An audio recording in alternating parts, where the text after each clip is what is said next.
presiding officer is not quite clear regarding that situation, then it is quite possible to clarify it.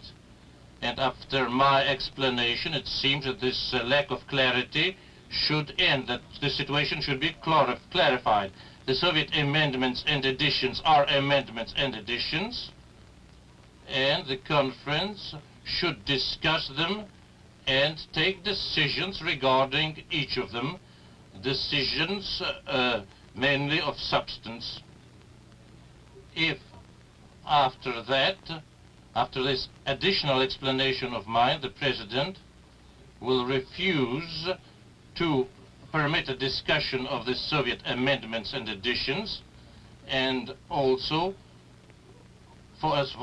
in that case, I will have to challenge the ruling of the President.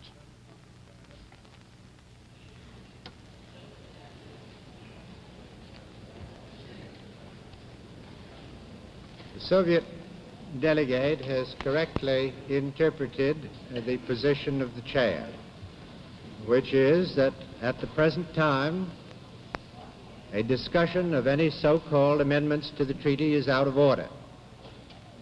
The business before the conference is the discussion of the motion made by the delegate of Ceylon, and seconded by the delegate of Cuba. Therefore, under the present parliamentary situation, and only under that present parliamentary situation, the chair rules that it is out of order to discuss any amendments by anyone to the treaty. That question cannot be raised at this point. I understand that the delegate of the Soviet Union says that if that is the situation, he appeals from a ruling of the chair. He has that right. And therefore, we put, without debate, to this conference the correctness of the ruling of the chair. I will ask the tellers to take the vote. All those in favor Прошу, господин председатель, не спешить. Do not hurry, Mr. President, if you please. After, may I understand your statement as follows, that after, if a decision is taken on the proposal of the delegate of Ceylon, after that, after the acceptance of this resolution, I will be in a position to defend my own proposals regarding the necessity of considering the Soviet amendments and proposals. The Soviet delegate, I am sorry to say, is incorrect in his interpretation of my remarks. Correct. For this reason, if this conference adopts the resolution proposed by the delegate of Ceylon, that resolution provides that further statements may be heard until 11 o'clock. As I understand that resolution, it means further statements regarding the treaty text of August 13, 1951. It does not provide for amendments to that text. The resolution then provides that at 11 o'clock all business is concluded. Therefore, if the conference adopts that resolution, it binds the chair. I have no further authority under that resolution except to preside over statements until 11 o'clock and then proceed with the matter of the conformation of the language text. The chairman has no discretion whatever. If, however, the conference does not adopt the resolution, then the delegate of the Soviet Union is quite free to make any further motion that he wishes to make. Have I made myself clear, Mr. Grimika? Хорошо. It's very good. It's very clear.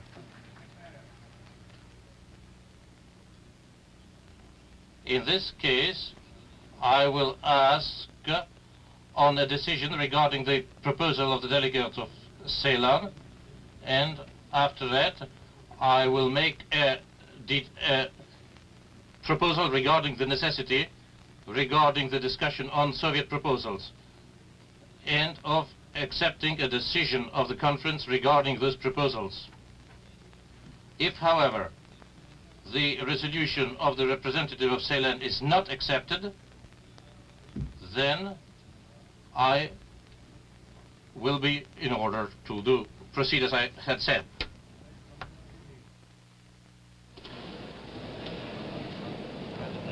The conference has before it the resolution proposed by the delegate from Ceylon and seconded by the delegate from Cuba.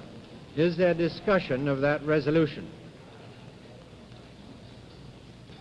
Does any delegate wish to discuss that resolution?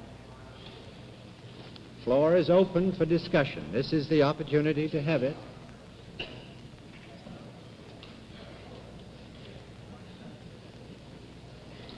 No delegate rises to be recognized, and therefore the next matter of business. Delegate of Czechoslovakia. Order, please, order.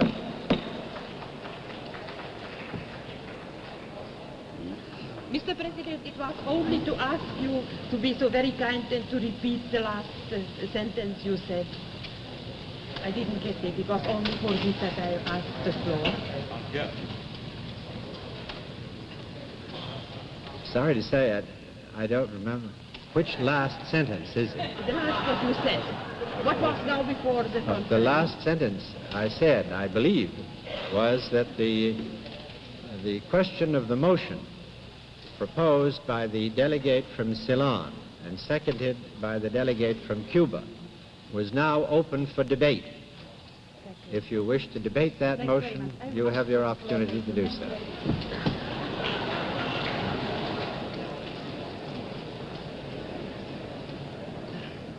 All those delegations in favor of the resolution proposed, which I shall read.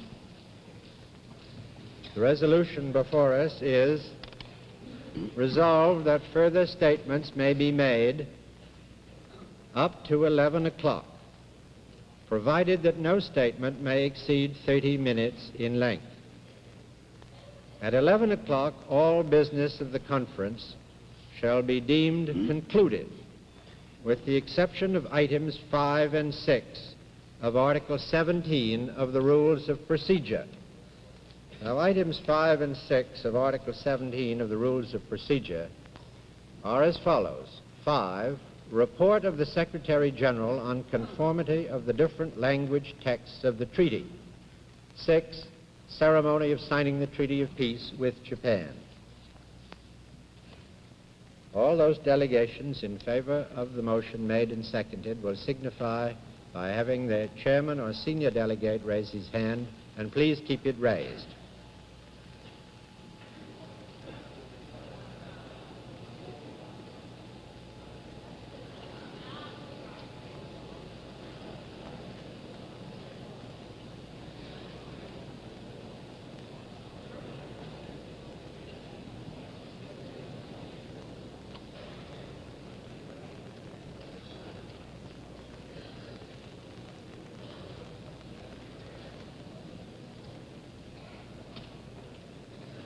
All those delegations opposed to the resolution made and seconded, please they raise their hand and keep it raised.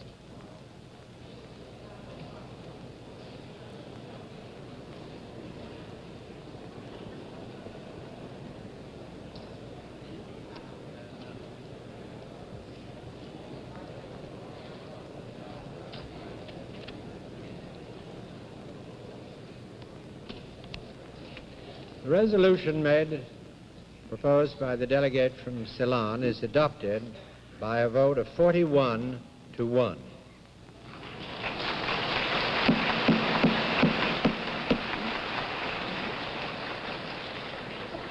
In proceeding under this resolution, the chair will find it very confusing to recognize delegates by looking around the room. He therefore would very much appreciate if in the next 2 or 3 moments, 3 or 4 moments, the delegates who wish to speak would indicate by giving the ushers a piece of paper and sending it up to the chairman so he may know who wishes to speak. The delegate of the Soviet Union wishes to speak. Mr. Gromyko, will you?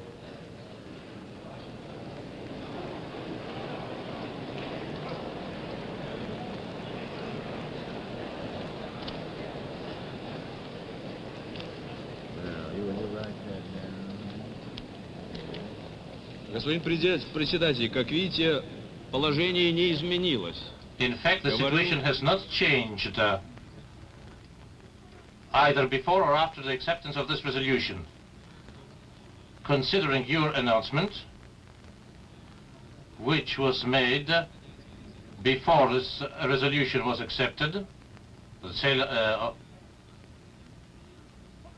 is a certain lack of clarity. There are questions on which I'm not clear. I would like to ask you, shall we open the discussion now on the question of the Soviet amendments and proposals, or shall we not open such a decision?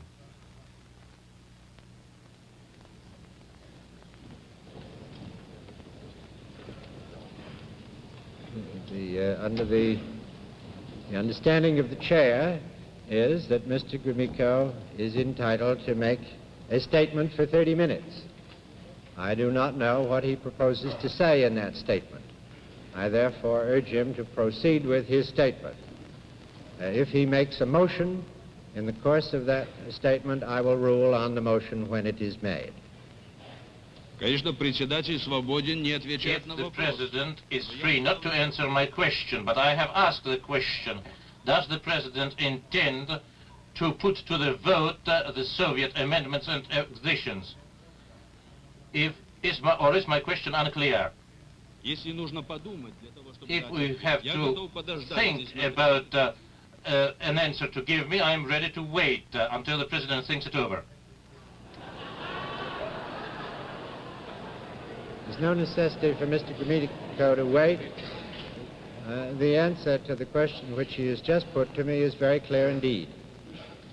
If Mr. Gromyko proposes to move, which he has not yet done, in the course of his remarks, that any of his amendments to the Charter should be adopted by this conference, the chair will rule under the order now standing that such a motion is out of order. О том, что советская делегация... The fact that the Soviet delegation has proposed before, in a formal way, a certain amendments to the American-British draft is something which I have declared several times. This was always so confirmed at the present moment. The President has said that if I make such a proposition at the present moment when I make it, then he says that this proposal will not be in order. The Soviet delegation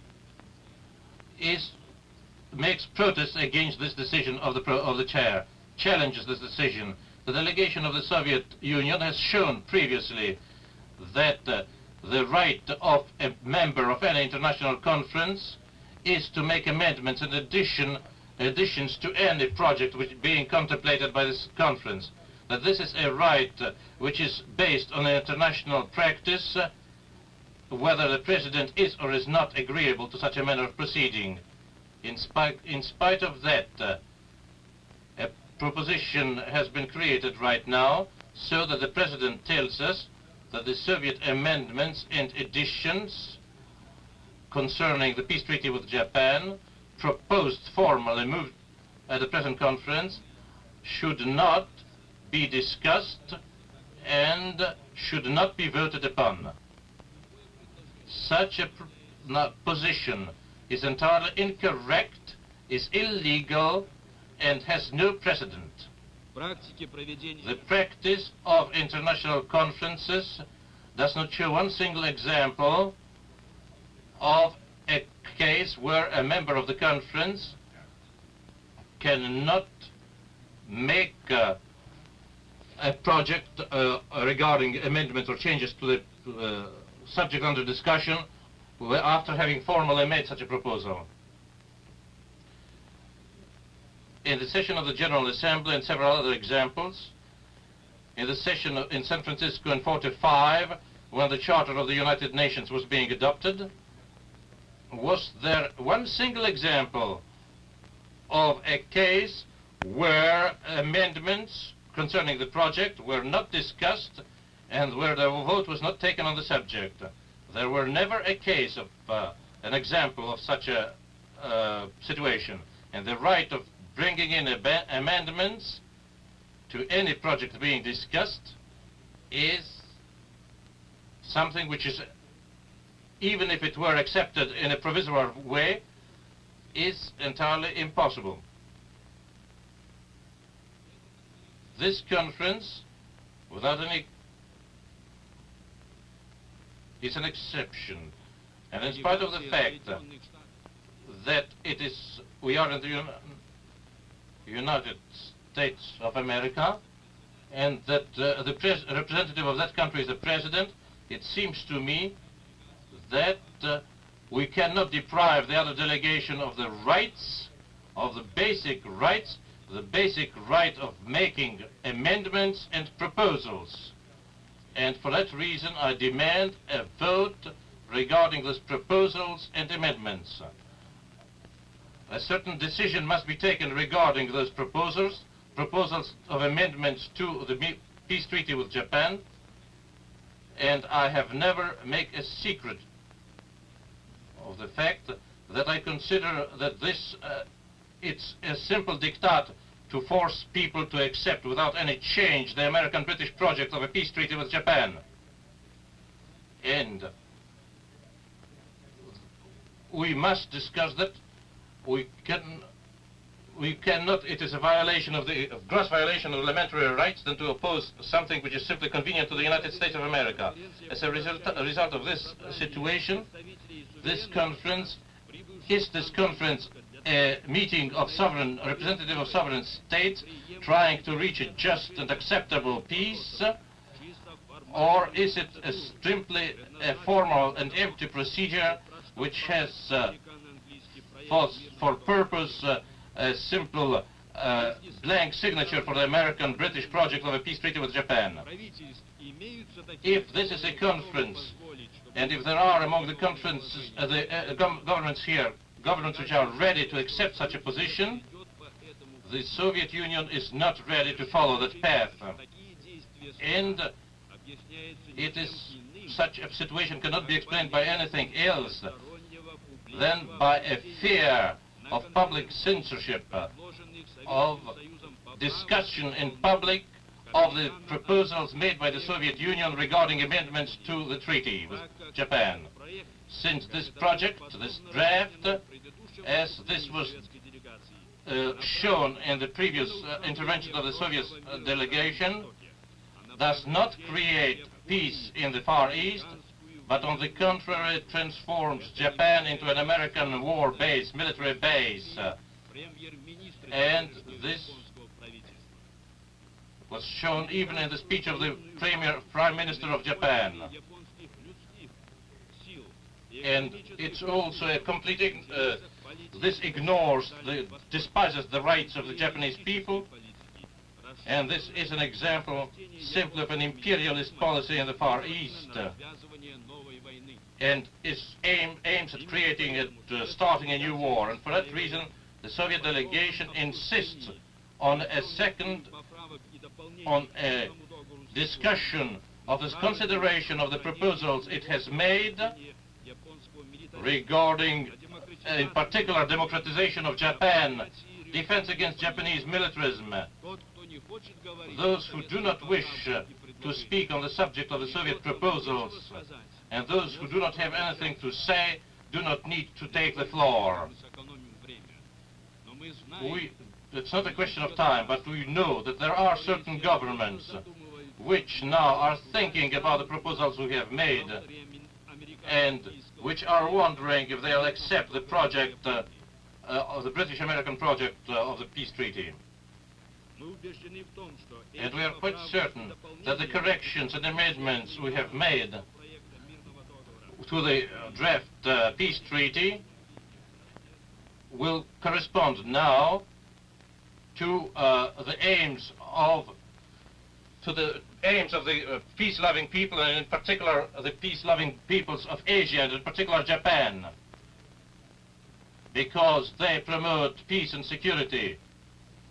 And in addition, they may be against the wishes of certain circles in the United States, which are the authors of that so-called American-British draft peace treaty with Japan, and which is in fact a project for a preparation for a new war in the Far East. And we must look at listen to certain speeches, certain ignoble speeches full of allusions to the U.S., such as those of the delegate of New Zealand. They are represented at this conference. And there are governments here which have basic legal rights. And in the conclusion of a peace treaty with Japan, but will they sign this peace treaty with Japan, or won't they sign? The situation doesn't change. But there is one fact which cannot be forgotten. This fact is that here the great Chinese nation, 400 million people, is not represented simply because this is not convenient to certain circles in the United States, to certain circles which do not wish to even look at the legitimate aspirations of the Chinese people, and who would not wish to consider such a peace treaty with Japan drafted in a way which would not permit a new aggression by Japan, a rebirth of Japanese militarism. Militarism which threatens, first of all, its neighbors. And I repeat, the Soviet delegation insists on a discussion of the Soviet amendments and proposals, and on the fact that a decision should be taken regarding those proposals. And if the President does not permit so, the Soviet delegation challenges his ruling and wishes to see the conference take a decision on that.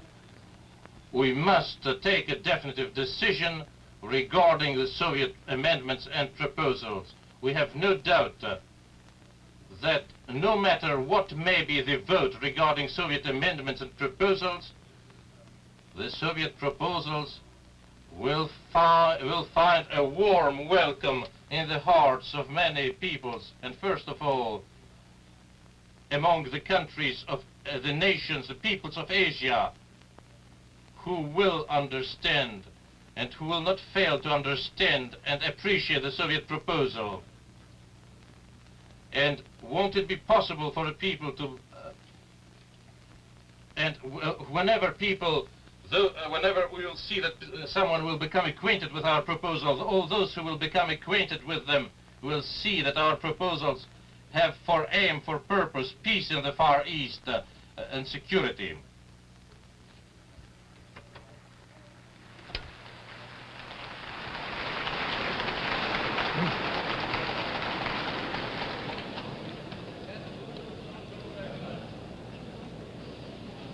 The Soviet delegate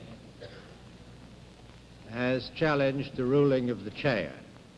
And in order to make clear what I understand the situation to be now, it is that the Soviet delegate now says that he is moving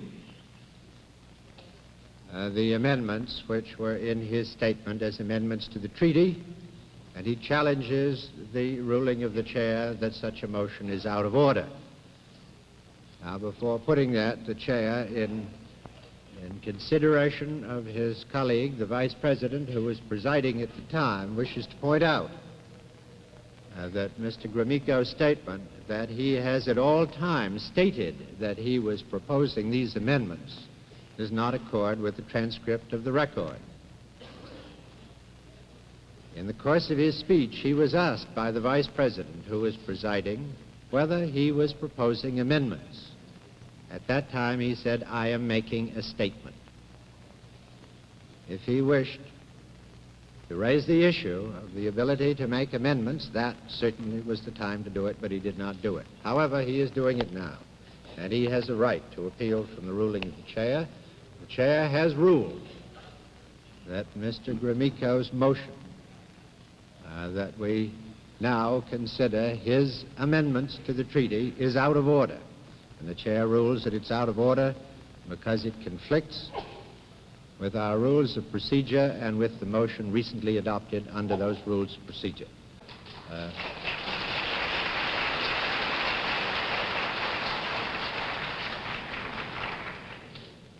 Under my prerogatives, I am entitled to allow 5 minutes on either side of this. Mr. Gromyko has debated the matter at some time. Does anyone wish to speak on the other side, or do you wish to proceed to a vote? Is there any speaker on the other side? Huh? No one wishes to support the ruling of the chair? 19th century, and over 100 conferences held in the 20th century, there was no such a ruling given, no amendment refused to sovereign members of an international gathering. After all, are we an international conference or not? Are we entitled to say whatever our instructions, our views are or not? And if no vote is taken, if no amendments are allowed, the discussion is of no avail. It is inconclusive. Everything is suspended in the air. We have been presented with an almost fait accompli, with a draft treaty which some had the courage to challenge. And we want to be listened to. We want to have the right to present whatever amendments we wish, and we want those amendments to be voted upon. If you decide that the amendments of the Soviet Union are not to be voted upon, then this is not a conference. It is what Mr. Dulles said on July the 12th, a ceremony. There was an interesting point, a conflict of views between the invitation sent to the various governments and the statement made by Mr. Dulles at a press conference. He said international conferences are no